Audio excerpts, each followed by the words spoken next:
बेट द्वारिका हमेशा से कृष्ण की समुद्र में डूब गई राजधानी के रूप में जानी जाती है। यहाँ का महत्व भी हिंदू तीर्थ स्थल के रूप में है।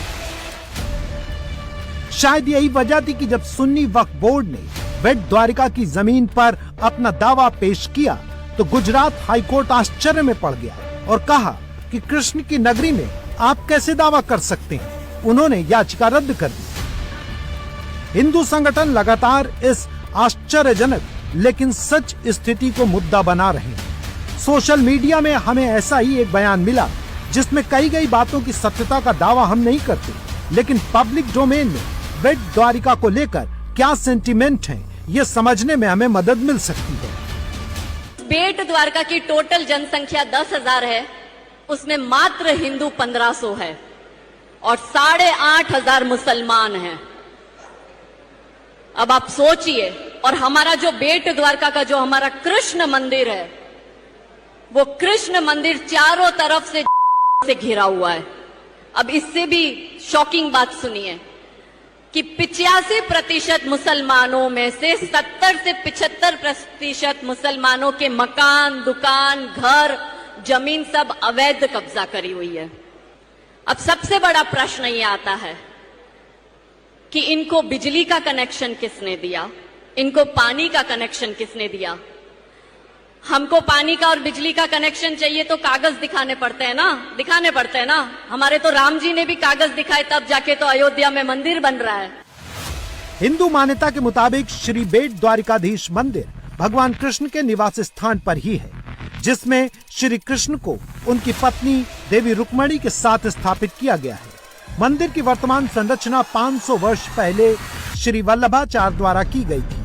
सुदामा और श्री कृष्ण का मिलन भी बेट द्वारिका में हुआ था। यही कृष्ण ने उनके दिए चावल खाए थे, तभी से यहाँ चावल के प्रसाद का महत्व है। आमतौर पर लोग द्वारका उस क्षेत्र को समझते हैं जहाँ गोमती नदी के तट पर भगवान द्वारकाधीश का मंदिर है, लेकिन कम लोग जानते हैं कि द्वारका को 3 भागों में बांटा गया है: मूल द्वारका, गोमती द्वारका और बेट द्वारका। मूल द्वारका को सुदामापुरी भी कहा जाता है। यहाँ सुदामा जी का घर था, इसे भगवान श्री कृष्ण ने बसाया था। गोमती द्वारका वो स्थान है जहाँ भगवान श्री कृष्ण राजकाज किया करते थे, और बेट द्वारका वो स्थान है जहाँ भगवान का निवास स्थान था। लेकिन अब यहाँ प्रशासन को अवैध कब्जे के खिलाफ अतिक्रमण अभियान चलाना पड़ रहा है, क्योंकि कुछ सरकारी अधिकारी जो आज के औरंगजेब और मोहम्मद गौरी बने बैठे हैं, वो खुद लिखकर इनको हमारी जगह दे रहे हैं और हम हिंदू सोए हुए। क्या कभी किसी ने इन अधिकारियों से प्रश्न किया? बुलडोजर चलने के बाद बेट द्वारिका में मुस्लिम जनसंख्या के जो दावे सामने आए हैं कि बेट द्वारिका में 10,000 कुल आबादी है, जिसमें 9,000 मुस्लिम है और 1,000 हिंदू है। जनसंख्या के ये आंकड़े इंटरनेट में मौजूद जानकारी और स्थानीय लोगों के दावे के मुताबिक है। ऐसे में लोगों के मन में जो सवाल उठ रहा है कि हिंदुओं के प्रसिद्ध तीर्थ में मुस्लिमों की इतनी बड़ी आबादी आखिर कैसे आ गई। समुद्र में मछली पकड़ने के लिए नाव चलाने वाले नाविकों की जनसंख्या धीरे धीरे बढ़ती गई और हिंदू आबादी सुविधा, रोजगार के अभाव में माइग्रेट करती चली गई, और अब हिंदूवादी संगठनों को बेट द्वारिका के लिए बड़ा खतरा नजर आ रहा है। जो हमारे हिंदू है वो द्वारका तो जाते, बेट द्वारका नहीं जाते। वहाँ टूरिज्म नहीं है, कोई हिंदू संस्था नहीं है, कोई बड़े हिंदू मंदिर नहीं है।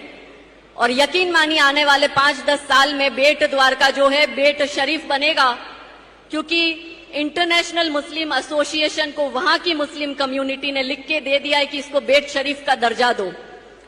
बस हम हिंदू जैसी कृष्ण तक बोलने में सीमित है, या हम नए नए मंदिर तो बनाएंगे पर जो मेन कृष्ण भूमि है हम उसको नहीं बचा पा रहे हैं।